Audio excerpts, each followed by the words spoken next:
year, May 1st, 2019. The Senate hearing room is tense. Attorney General William Barr faces questions about the Mueller report. Senator John Kennedy of Louisiana stands out.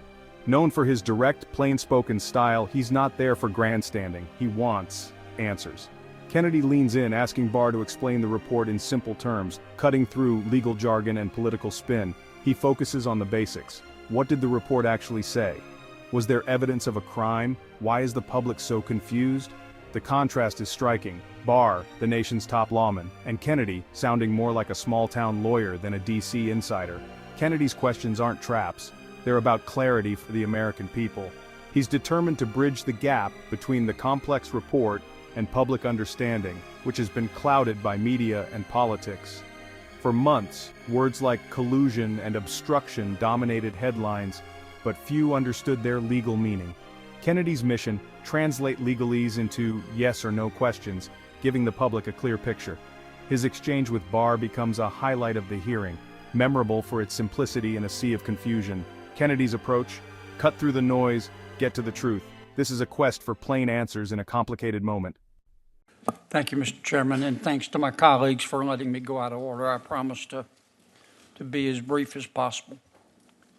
Mr. Chairman, Mr. General, thanks for coming today.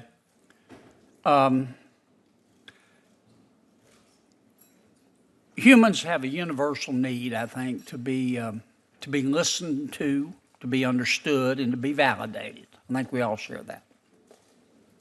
I have listened to the Mueller team. I validate them, but I want to be sure I understand them. Has Mr. Mueller or his team changed their conclusions? You mean during the course of the investigation? No, today. It's clear, at least according to press reports, excuse me, General, that at one point the Mueller team was unhappy. I think it had to do with your letter. Mm-hmm. What matters to me is, and I'll get to this in a moment, I want to know first, has the Mueller team changed its mind on its conclusions? Its conclusions as to what? As to collusion, conspiracy, and conspiracy. Not that I'm aware of.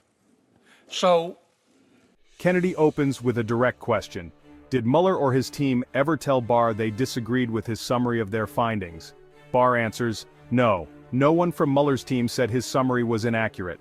Barr notes Mueller was frustrated by media coverage, not by Barr's letter itself. Kennedy presses, did anyone say Barr misrepresented the report's conclusions? Again, Barr says no. This exchange is crucial. It addresses accusations that Barr misled the public. Kennedy isn't interested in legal theories, just the facts. Did the report's authors dispute Barr's summary? The public had been told Barr's letter was dishonest. Kennedy wants evidence, not speculation. He aims to establish a baseline of truth. What does the report say, and do its authors agree with Barr's summary? Kennedy's goal: clarity on the collusion question after years of speculation. The Mueller report, per Barr, found no conspiracy with Russia. Kennedy wants Barr to confirm, under oath, that Mueller's team never challenged this. By getting a direct answer, Kennedy separates fact from media narrative. He draws a line: official findings versus political spin. Kennedy wants to know where Barr stands.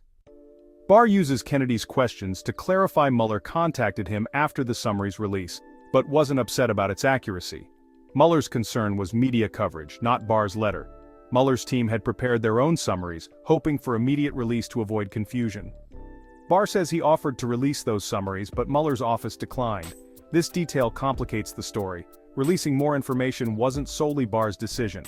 Kennedy zeroes in. Was the problem Barr's letter or the media's interpretation? Barr says it was the latter. The hearing highlights the media's powerful role in shaping public perception. Kennedy's direct style exposes the gap between the report and how it's portrayed. He asks, who's responsible for the confusion, the officials or the media? Barr, prompted by Kennedy, says even Mueller worried about the media's narrative. The issue wasn't dishonesty from Barr, but how the press filled in the blanks.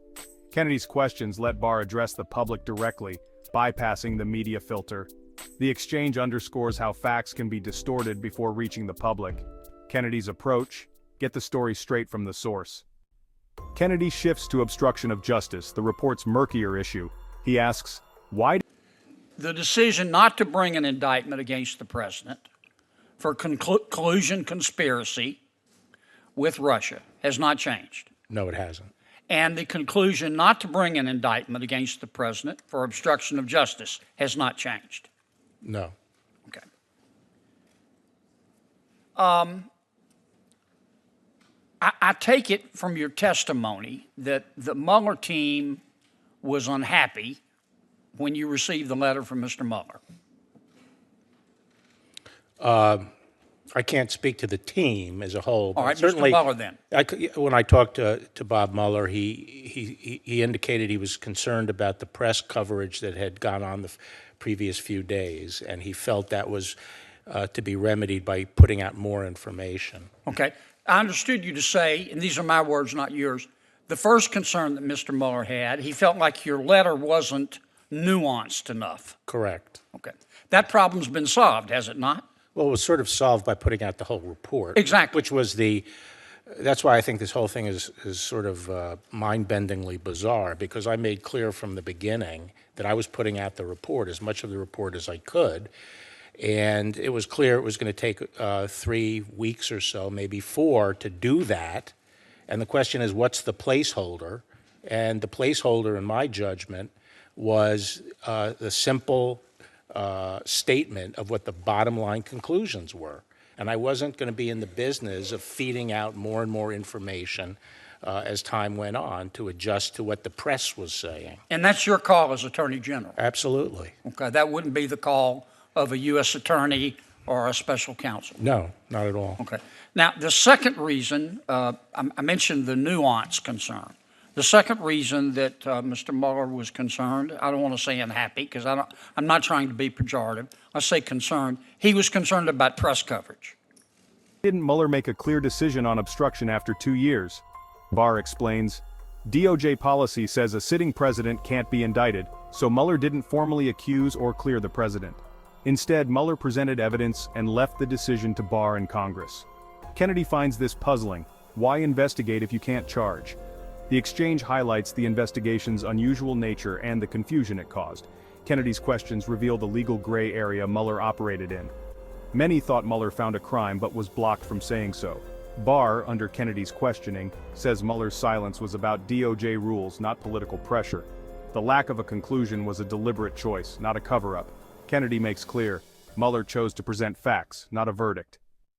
Kennedy broadens the focus to political bias in the FBI and DOJ. He notes the Trump investigation began during a heated election, involving officials who also handled the Clinton email probe. Kennedy argues for transparency in both investigations to restore public trust. He asks Barr if he's committed to investigating the origins of the Russia probe and whether it was politically motivated. Kennedy raises the Steele dossier and questions if unreliable information was used to surveil a Trump aide. He insists this is about civil liberties, not politics. Barr assures Kennedy he's reviewing FBI conduct during the 2016 election and believes spying did occur on the Trump campaign. Barr promises to investigate whether it was justified. Kennedy links the Clinton and Trump probes, arguing for a single standard of justice. He says trust in the system requires answers about bias at the highest levels. For Kennedy, it's not about defending politicians, it's about public trust and justice. Unanswered questions about bias undermine that trust. Kennedy proposes a solution: radical transparency. He urges Barr to release as much underlying evidence from the Mueller investigation as possible, not just the report, but documents and interviews. He indicated he felt that what was inaccurate was the press coverage and what they were interpreting the March 24th letter to say. And what were you supposed to do about that? He wanted to put out the full executive summaries that are incorporated in the report. And I said to him I wasn't interested, and by the way, those summaries, even when he sent them, apparently, they actually required later more redaction because of the intelligence community. So the fact is, we didn't have readily available summaries that had been fully vetted, but I made it clear to him I was not in the business of putting out periodic summaries, because a summary would start a whole public debate. It's by definition under-inclusive, And I thought what we should do is focus on getting the full report out as quickly as possible, And which that- we did. And that's your call as Attorney General. Of course. Okay. And the news coverage issue, well, none of us can control what the news publishes or prints, except the media. But to the extent that an argument was made, they didn't have the full report, that's a moot issue too now, isn't it? Yes. Okay. Can you briefly go over with me one more time? I find it curious that the Mueller team spent all this time investigating obstruction of justice and then reached no conclusion. Tell me again briefly why Mr. Mueller told you he reached no conclusion, or he couldn't make up his mind, or whatever. I'm not trying to put words in your mouth.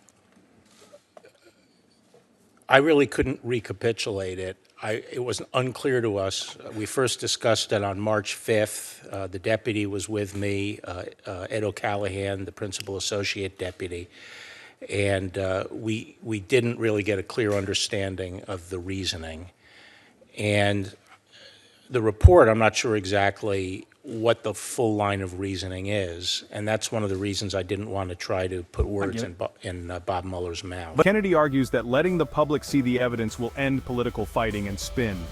He acknowledges some information must remain secret for legal reasons, but calls for maximum disclosure.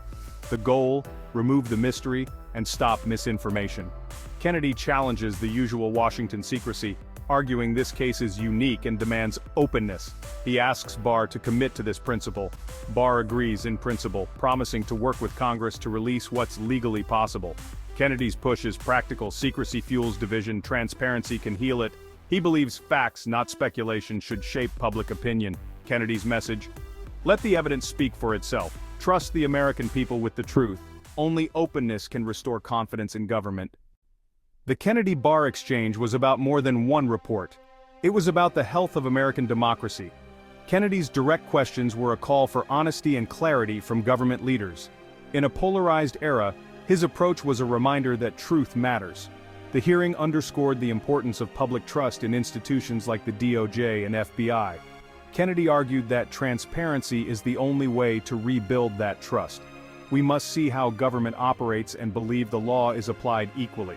Without that confidence, democracy weakens. But he did not choose to bring an indictment. We know that much. Right. Regardless of the reason. Right. I'm going to repeat quickly in less than 1 minute what we talked about the last time you were here. This is one person's opinion. As I told you before, I think the FBI is the premier law enforcement agency in all of human history, and I believe that.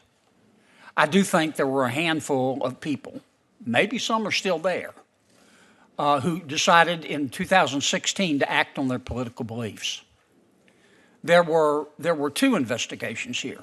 One was an investigation of Donald Trump. There was another investigation of Hillary Clinton. I'd like to know how that one started too. And it would seem to me that we all have a duty, if not to the American people, to the FBI, to find out why these investigations were started, who started them, and the evidence on which they were started. And I hope you will do that, and will get back to us. And there's another short way home here as well. All you've got to do is release, the president can, release all the documents at the FBI and the Justice Department pertaining to the 2016 election.